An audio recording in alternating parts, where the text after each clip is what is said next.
नमस्कार। आप देख रहे हैं मध्य प्रदेश का अपना एमपी मौसम मंत्र यूट्यूब चैनल। आज 14 मई शाम के लगभग 6:30 बजे और अभी हम देखते हैं कि आज रात को तथा कल कैसा रहेगा मध्य प्रदेश में मौसम का हाल। तो शुरुआत में अगर हम अभी की बात करें तो इंदौर के आसपास तथा भोपाल, रायसेन, सागर, दमोह, कटनी, पन्ना, टीकमगढ़, निवाड़ी, शिवपुरी तथा गुना इन जिलों में गरज वाले बादल है। इसी के साथ ही बैतूल, छिंदवाड़ा, मंडला, डिंडोरी, उमरिया, कटनी, सतना, पन्ना के आसपास भी गरज वाले बादल है। और आज रात्रि के बादलों की मूवमेंट को अगर हम देखें तो ये दक्षिण की तरफ बादल बढ़ेंगे। तो इंदौर, खरगोन, देवास, खंडवा के आसपास हल्की बारिश होगी। भोपाल, रायसेन, नरसिंहपुर, बैतूल, नर्मदापुरम, छिंदवाड़ा, सिवनी, मंडला, बालाघाट, डिंडोरी, अनूपपुर, उमरिया, कटनी, दमोह यहाँ पर भी गरज चमक के साथ बारिश होगी। और गुना, विदिशा, सागर, टीकमगढ़, छतरपुर, निवाड़ी इन जिलों में भी आज रात को गरज के साथ बारिश हो सकती है। और श्योपुर के आसपास भी गरज के साथ बारिश की आज रात को उम्मीद है। यदि अगर हम कल की बात करें तो कल हमारा ऐसा मानना है कि मध्य प्रदेश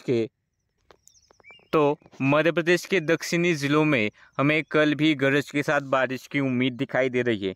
खासतौर पर इंदौर, उज्जैन, देवास, हरदा, सीहोर, नर्मदापुरम, बैतूल, छिंदवाड़ा, सिवनी, मंडला, डिंडोरी, अनूपपुर इन जिलों में गरज चमक के साथ और आंधी के साथ कुछ एक स्थानों पर ओलावृष्टि भी हो सकती है।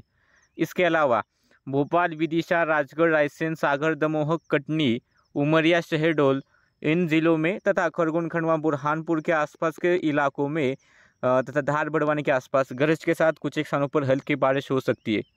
बाकी के ज़िलों में फ़िलहाल तो बारिश की उम्मीद नहीं दिखाई दे रही है, लेकिन इसमें अगर बदलाव होता है तो हम आपको कल सुबह भी बताएंगे। और कल सुबह का वीडियो देखने के लिए आपको चैनल को सब्सक्राइब करना होगा। यदि अगर हम 15 तारीख की चेतावनी की बात करें, मौसम विभाग की जो चेतावनी है इसके अनुसार 15 तारीख को पन्ना, कटनी, उमरिया, डिंडोरी, मंडला, बालाघाट, सिवनी, जबलपुर, दमोह, सागर, रायसेन, भोपाल, नरसिंहपुर, नर्मदापुरम, छिंदवाड़ा, पोंढुना, बैतूल, खंडवा, देवास, इंदौर, खरगोन, बुरहानपुर इन सारे जिलों में तेज़ आंधी के साथ बारिश होने का येलो अलर्ट मौसम विभाग द्वारा दिया गया है। तो मध्य प्रदेश के इस मौसम बुलेटिन में अभी के लिए इतना ही। अगर आपको ऐसे ही वीडियो देखने हैं तो चैनल को सब्सक्राइब कीजिए और बेल आइकन दबाकर हर अपडेट पर नज़र रखें।